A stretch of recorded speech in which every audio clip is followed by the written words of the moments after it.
Tribe concepts వారి కుంకుమాది తైలం స్వచ్ఛమైన కుంకుమ, హరిద్ర మరియు మంచిష్టాను కలిగి ఉన్న ఇది చురుకైన మరకలను తొలగించి మృదువైన చర్మాన్ని తెస్తుంది. కొనండి ది ట్రైబ్ కాన్సెప్ట్స్ వారి 24 క్యారెట్ కుంకుమాది తైలంను. శోభిత ధూళిపాల మరియు నాగచైతన్య ఇద్దరికి సంబంధించినటువంటి నిశ్చితార్థ మహోత్సవం అంటే ఎంగేజ్మెంట్ అనేటువంటిది నాగార్జున గారు అఫీషియల్గా ఈరోజు 8/8/2024 తేదీ నాడు ఉదయం 9:42 జరిగింది అని ప్రకటన చేసినారు. సో వారిద్దరి వైవాహిక జీవితానికి సంబంధించి ఎలా ఉండబోతా ఉంది అని చెప్పే ముందు ఒక వీడియో ప్లే చేస్తాను.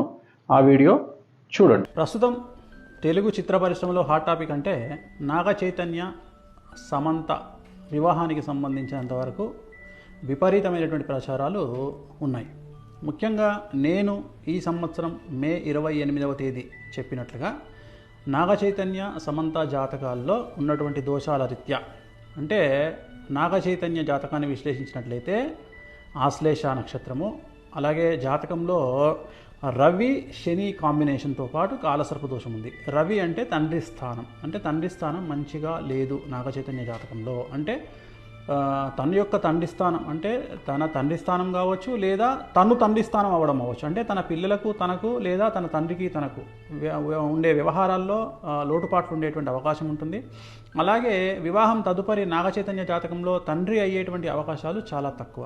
నేను మాట్లాడేది సహజ సిద్ధంగా తండ్రి అవ్వడం గురించి మాట్లాడుతూ ఉన్నా. ఈ మధ్యకాలంలో ఐవీఆర్లో టెస్ట్ ట్యూబ్ బేబీలు లాంటివి వస్తున్నాయి కాబట్టి మరి ఏమిటండి గురువుగారు తండ్రి కాలేడన్నారు, సంతానం లేదన్నారు, మరి సంతానం అయ్యింది అంటే నేను సహజ సిద్ధంగా మాట్లాడుతున్నా. టెస్ట్ ట్యూబ్ బేబీలు ఐవీఆర్లో అయితే జాతకాల్లో చెప్పలేము, కానీ నేను మాట్లాడేది సహజ సిద్ధంగా తండ్రి అయ్యేటువంటి జాతకం అయితే కాదు. ఎందుకంటే జాతకంలో శని రవి కాంబినేషను, అలాగే కాలసర్ప దోషం ఉంది. ఇక మనకు సమంత జాతకాన్ని కనుక విశ్లేషించినట్లయితే భరణి నక్షత్రము, అమావాస్య రోజు జన్మించినటువంటి అమ్మాయి నాగచైతన్యం చేసుకోవడం వల్ల నాగచైతన్యకే బాగా కలిసి వచ్చేటువంటి అవకాశంగా మారబోతూ ఉంది. కానీ అమ్మాయి జాతకంలో కూడా కుజదోషం కనిపిస్తూ ఉంది, కాలసర్ప దోషం కనిపిస్తుంది, అలాగే సమంతకు కుజదోషం ఉంది.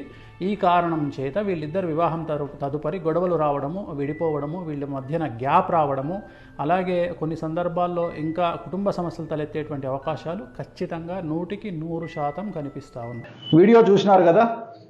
సో ఇప్పుడు మనము విశ్లేషిద్దాం. ఇవాళ ఫస్ట్ ముహూర్తం తీసుకుందాం, జాతకాలు పక్కన పెడదాం.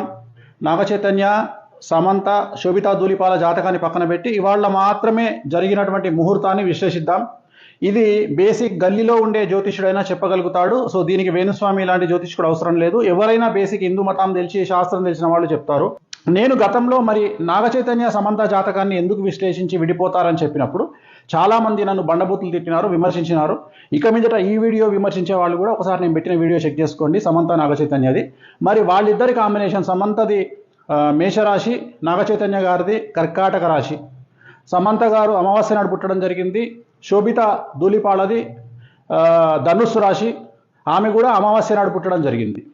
ఇక శోభిత ధూళిపాల నాగచైతన్య ఇద్దరి కాంబినేషన్. సమంత ఆల్రెడీ మనం సమంత నాగచైతన్య నేను క్లారిటీ ఇవ్వడం జరిగింది, విడిపోతానని చెప్పడం జరిగింది. పెళ్ళి జరిగినప్పుడు కాదండి, ఇలాగే ఎంగేజ్మెంట్ జరిగిన తర్వాతనే నేను చెప్పడం జరిగింది విడిపోతారని. ఎంగేజ్మెంట్ జరిగిన తర్వాత గుర్తుంచుకోండి, నేను పెళ్ళైన తర్వాత చెప్పలేదు, ఎంగేజ్మెంట్ కాగానే చెప్పాను వాళ్ళు విడిపోతారని.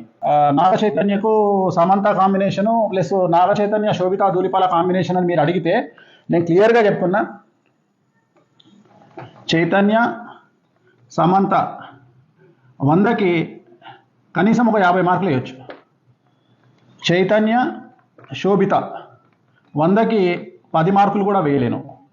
అలాగే సమంత జాతకం 100% బాగుంది ఇండస్ట్రీ పరంగా తీసుకుంటే. అలాగే శోభిత జాతకం తీసుకుంటే 20% బాగుంది కెరియర్ పరంగా నేను చెప్పేది.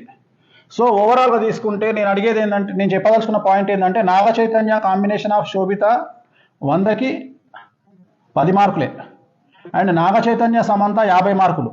సో ఇంత 50 మార్కులు వేసినటువంటి వాళ్ళే విడిపోయారంటే మరి కాంబినేషన్ ఆఫ్ సమంత నాగచైతన్య శోభిత కాంబినేషన్లో మరి నేను 10 మార్కులు వేస్తున్నా 100కి అంటే ఇంకెంత ప్రభావం ఉందో చూడండి. ఎందుకంటే శోభిత జాతకంలో చాలా ఎక్స్ట్రీమ్ ప్రాబ్లమ్స్ కనిపిస్తూ ఉన్నాయి.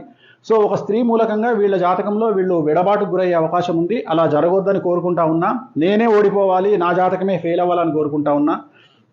అలాగే స్వయం ప్రకటిత యూట్యూబ్ మేధావులు స్వయం ప్రకటిత యూట్యూబ్ జర్నలిస్టులు గుర్తించాల్సింది ఏంటంటే ఇదే నాగచైతన్య సమంత విడిపోతారని నేను ఎంగేజ్మెంట్ అప్పుడు చెప్పాను. ఇప్పుడు కూడా మళ్ళీ వీళ్ళు కూడా విడిపోతారని చెప్తా ఉన్నాను.